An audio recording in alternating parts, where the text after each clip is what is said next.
Your Eminence, thank you for welcoming us to the Cathedral of St. Matthew the Apostle. As a member of the College of Cardinals, what does it mean for you to serve as patron of cross-Catholic outreach and publicly support our mission to serve the poorest of the poor?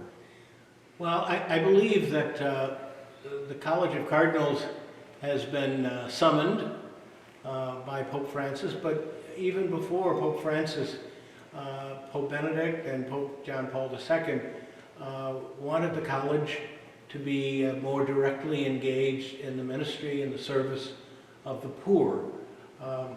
Pope Francis, of course, has made that a hallmark of his papacy, and it follows on his experience as the Archbishop of Buenos Aires, where he was deeply involved with the poor and the neighborhoods in Buenos Aires, which were filled with people living on the margins.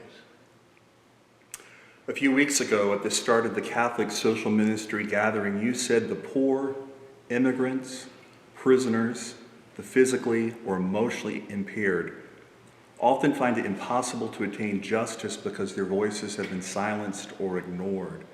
How has Pope Francis helped them to be heard? Well, in many respects, he has become a voice for them. And he has gone out to places where they live and where they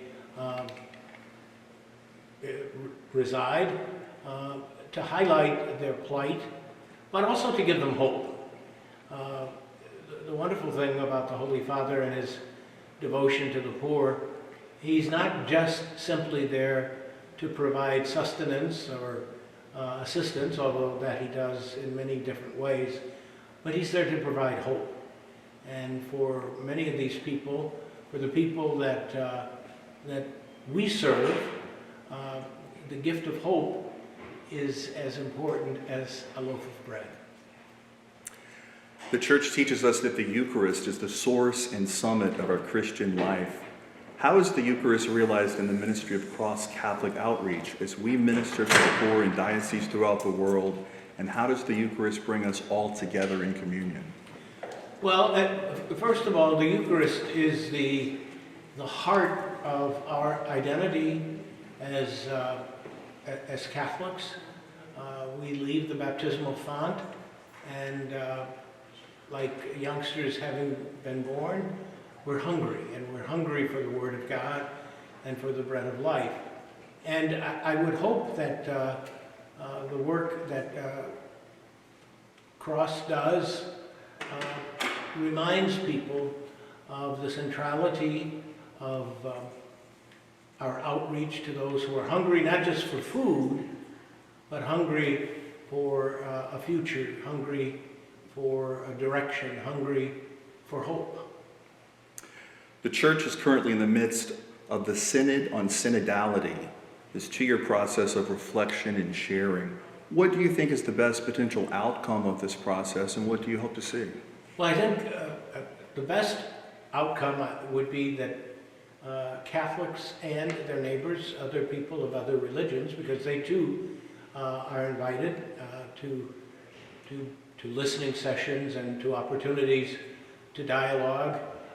The best outcome would be that the human family finds a successful way to talk to one another and to listen to one another. The listening sessions that are taking place in many different contexts throughout the world are not simply opportunities for people to highlight problems or difficulties or their gripes. They are opportunities for people to hear the voices of their neighbors, and hopefully to hear them in a way that they can respect and deepen their appreciation for their neighbors, and in a special way for those who are poor. One of the Faith in Action projects that Cross-Catholic Outreach offers to parishes is to participate in food packings to feed the hungry in the developing world. What would you say to encourage people to make a difference and participate in such an event? Well, I think, to be perfectly honest, the pandemic has provided a welcome opportunity for people to be aware of the hungers that neighbors have. Cross Catholic obviously has a long history of going out to the places where the poor live or are forced to live. But the pandemic has also provided an opportunity for people to realize that we need each other. We will not exit the pandemic alone. We will only exit it together. And here in the Archdiocese of Washington, I am so proud to know and to have witnessed the generosity of our people who have helped in many ways, some providing food pantries or expanding parish food pantries, some engaging young people and helping them prepare bag lunches for people who live on the streets. Because we have been engaged in an experience of isolation, it's also heightened our need and our desire in many situations to reestablish the bonds that unite us. Your Eminence, we were talking before we started recording. You've been a bishop for nearly 40 years in the Diocese of Belleville, for a number of years in the Archdiocese of Atlanta, and now here in Washington. What's been your observation in these different parts of the country of how Catholic charity impacts the poor here in the United States? Well, the work that Catholic charities and Catholic social outreach communities and organizations do puts the best face on the Catholic Church. Whether it's Catholic Church, or Catholic Charities, or Cross Catholics, whether it's St. Vincent de Paul or other organizations that reach out to the homeless, to the hungry, to the aged, to people who are on the margins of society. It tells the world who we are, that we are a loving family, and when we are at our best, we do that for one another.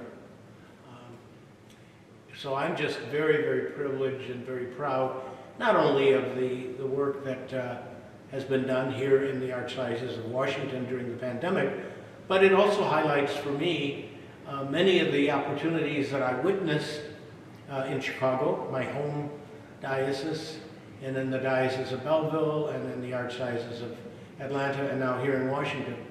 People are amazingly good if we give them the opportunity and the occasion to demonstrate their kindness, their charity, and their willingness to help their neighbors. Finally, Your Eminence, the Catholic Church has a long tradition of helping the poor and the suffering. Is there a particular saint who inspires you in this regard? Well, you know, to be perfectly honest, when I think about that question, almost all of the saints, in some form or fashion, were men and women of charity. Maybe they lived in a community that was suffering from a pandemic disease. Maybe like St. Teresa of Calcutta, they went out and found people living on the streets and the gutters. Maybe they were people who were engaged in helping the sick, Camillus de Lillis.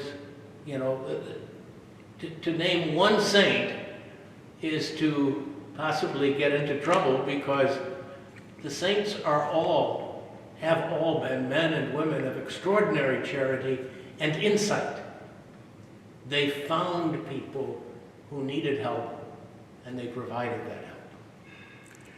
Your Eminence, thank you so much for your time today. It's a blessing to have your support, and on behalf of everyone at Cross Catholic Outreach, thank you for serving as our patron, helping to raise awareness for our work to help the poorest of the poor around the world.